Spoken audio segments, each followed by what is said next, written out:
Assalamualaikum warahmatullahi wabarakatuh. Izin memperkenalkan diri, nama saya Helma Agustina dengan NPM 211506190 dari program studi Teknik Informatika kelas C 2021.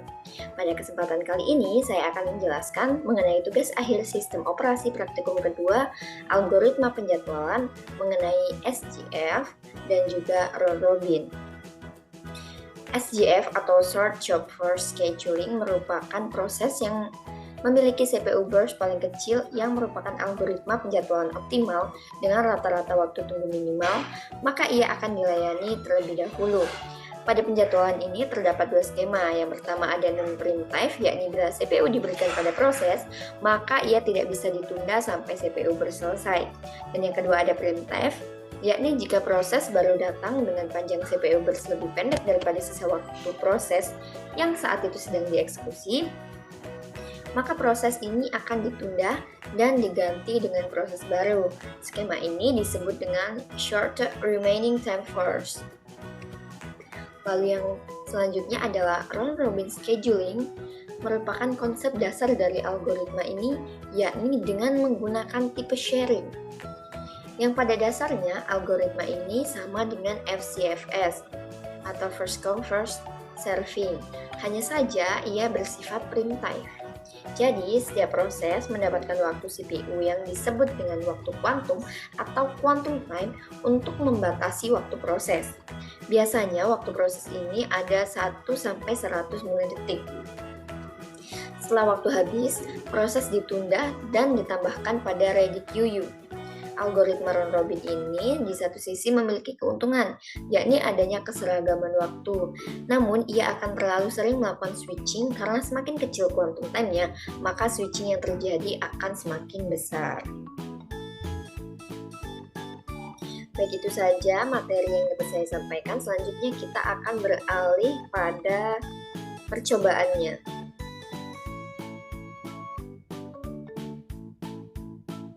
Yang pertama kita membuka CPU simulator. Setelah itu kita dapat masuk ke dalam compiler. Lalu kita bisa mengcopy kode program yang ada pada modul.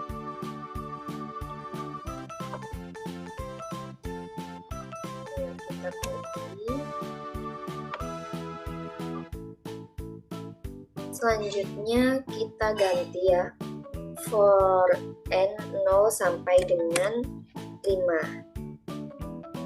Selanjutnya kita buat baru, kita ganti juga prosesnya sampai dengan 20. Selanjutnya kita compile satu persatu dari program tersebut.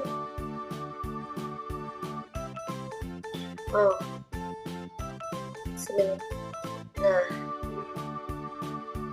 yang di sini kita beri nilai, kita beri judul program penjadwalan 2 agar dapat membedakan untuk programnya. Compile failed ya, karena tadi sudah di-compile, jadi kita hapus saja. Kita clear, terus lalu kita buat baru. Jadi saya lupa memberikan tanda kalau ini program 2. Nah, ya.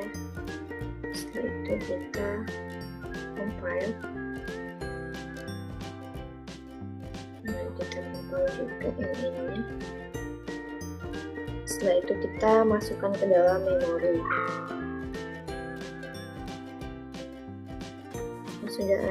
Ketika sudah ada pop-up berhasil, kita masukkan untuk yang kedua ke dalam memori. Dan jika sudah berhasil keduanya, maka kita berlanjut ke OS.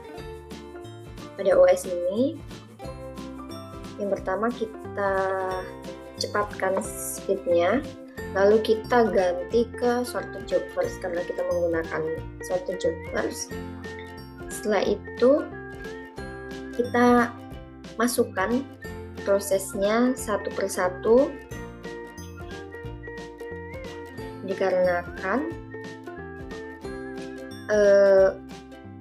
jika pada SJF ini kan burst time paling kecil akan dieksekusi terlebih dahulu. Jadi bagaimana sih CPO ini bisa tahu nih burst time yang paling kecil atau besar itu yang mana? Jadi kita harus menjalankan program ini minimal 1 kali agar CPU itu tahu mana burst time yang paling kecil dan mana juga burst time yang paling besar. Jadi kita bisa start dan kita melihat stage-nya. Nah, CPU akan menjalankan program tersebut.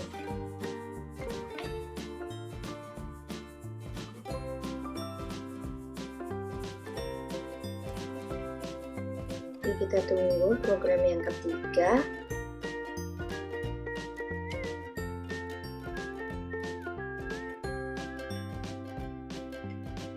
Nah, setelah sudah selesai programnya, kita bisa melihat activity log-nya ya. Di sini waiting time-nya 0,12 second, burst time-nya 55 untuk yang program 1. Dan untuk yang program 2, dia memiliki waiting time 6,9 second dengan burst time-nya 175 dan rata-rata waiting time 3,51 second. Ini untuk proses statistiknya. Jadi dia P2-nya cenderung 0 dan P3-nya adalah 6.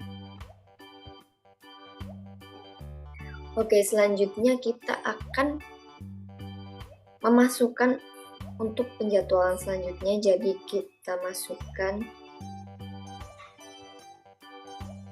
saya di sini memasukkan 5 ya. Hanya diulang-ulang saja dari penjadwalan 1 dan penjadwalan 2. Terserah akan dimasukkan berapa.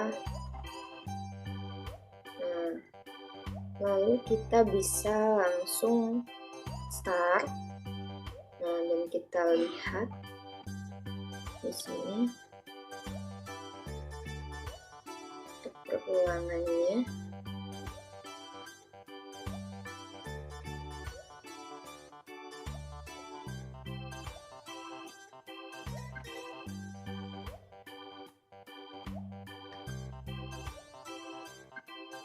Jadi untuk urutannya ini masih sama ya, tergantung dari yang dimasukkan terlebih dahulu.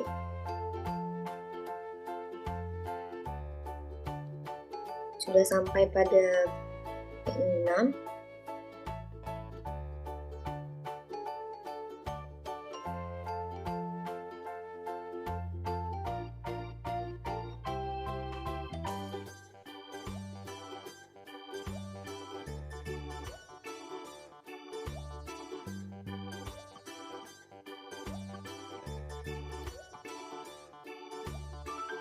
Oke, jika sudah selesai, lalu kita bisa melihat log activity-nya. Nah, di sini P1 dan P2 load enter ready to you.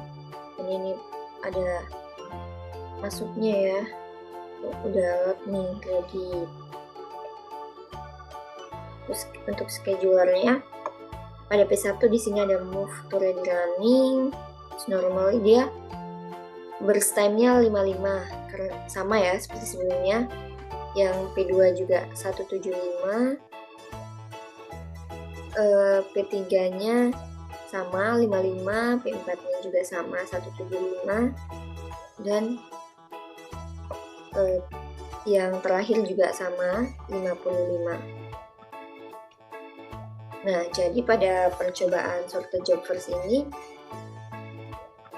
untuk proses statistiknya pada P3 006, 025, 032, dan P6-nya 050. Dan juga rata-rata waiting time-nya ada 17. Jadi pada sorted job first dapat disimpulkan bahwasannya pada CPU simulator kita tidak dapat menggunakan SJF karena burst time yang didapat dari proses eksekusi program tidak dimasukkan pada burst time yang ada pada ready proses, padahal programnya sama. Jadi dia tetap mengulang terus ya, tidak dimasukkan kembali, tidak ditambahkan begitu pada ready prosesnya.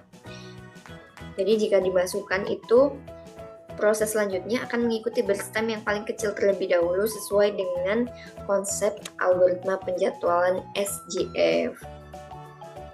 Oke, selanjutnya kita akan berlanjut ke algoritma penjadwalan round robin.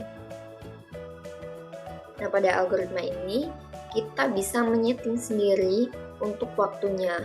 Jadi dia itu jika waktunya sudah habis, bisa kita kasih nih 1 second ya. Jika P1 misal sudah prosesnya sudah 1 second, maka dia akan ditunda dan dilanjut ke P2. Begitu selanjutnya. Jadi dia akan mengulang-ulang gitu. Ini kita masukkan terlebih dahulu untuk prosesnya.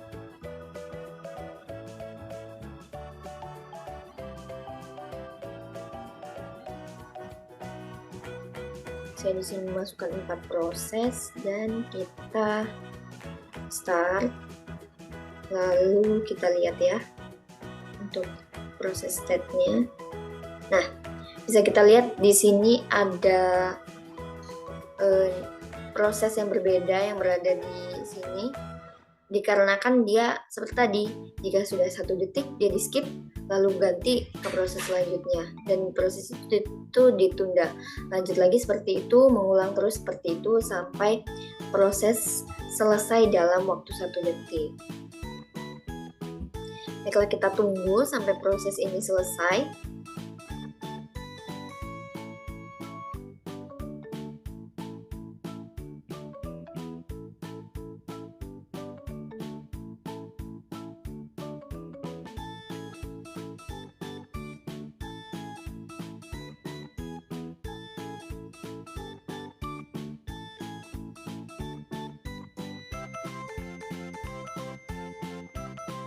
Nah, sudah sampai pada 2 proses terakhir.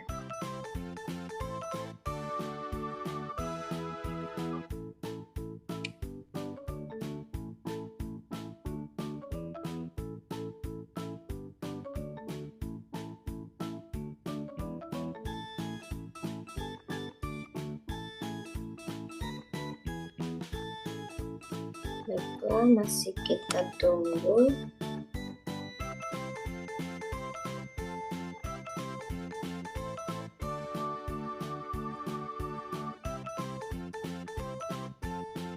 Nah, setelah selesai, dapat kita lihat activity log-nya di sini, bahwasanya program itu ada move-nya, move from ready, move from running, dan sebagainya. Nah, itu dikarenakan dia setelah 1 detik atau 1 second waktu prosesnya, jika dia belum selesai, maka dia akan ditunda dan proses akan move ke proses selanjutnya. Nah, di sini untuk burst time-nya dan juga waiting time dengan rata-rata waiting time 23,2 second. Ini untuk statistik prosesnya ada 1 dan 1. Ini kenapa ini 3? Dikarenakan berarti proses tersebut mengulang sampai 3 kali untuk bisa menyelesaikan untuk bisa selesai dieksekusi. Dan ini mengapa 1? Dikarenakan dia setelah 1 kali proses dia sudah langsung selesai dengan rata-rata prosesnya adalah 3. Oke, itu saja yang dapat saya sampaikan. Mohon maaf jika ada kurangnya. Saya akhiri. Wassalamualaikum warahmatullahi wabarakatuh.